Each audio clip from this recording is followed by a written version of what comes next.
নানুগুলো আজকে আমি আছি সোহাগপুর, মানে আমি আমার নানু বাড়িতে। তো আমি এখন মিনিমাম 2-3 দিন হয়ে গেছে আমি আসছি। তো আমি এখানে রাস্তার মধ্যে এই বাতাসের প্রচণ্ড পুরো সকাল বৃষ্টি হয়েছে। তো আমি এই সকালে এই বাতাসের মধ্যে আমি আছি, বিশেষ না হলে দেখেন গাছের ডালপালা সব রক্ত। আমি এখন আছি মসজিদের সামনে। তো আমি মিনিমাম অনেকক্ষণ দাঁড়িয়ে গেছি, অনেকক্ষণ। আসলে এত ঠান্ডা যে বলার মতন না।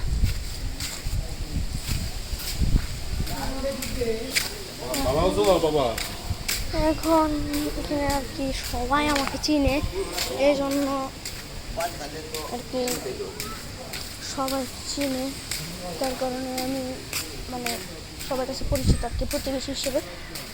আর আমি এখন আমার নানু বাড়ির দিকে যাচ্ছি। চলো যাওয়া যাক।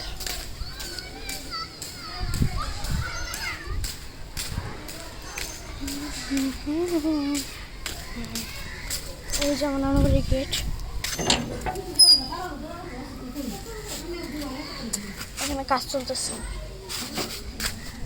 এইটা স্থাপিত হয়েছে মায়ের দোয়া ভবন 2020 সালে। এখানে যদি আপনারা কারো থাকে তাহলে আপনারা অবশ্যই বলবেন। আমি আমার খারাপ লাগতেছে, আমি এখন থাকতে পারতেছি না। কষ্ট করে ভিডিও করি, আপনারা একটা লাইক সাবস্ক্রাইব করেন না। এই যে আমাদের ঠিকানা,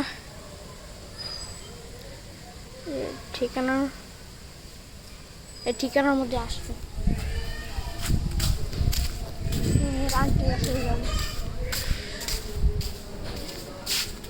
আজকে আমি এক্সপ্লোর করে দেখালাম, আর পরের বার আমি এক্সপ্লোর না, পুরো জায়গাটাই দেখাবো। এটা হচ্ছে মাদ্রাসা। আমি অবশ্যই এতটুকু, বাই বাই।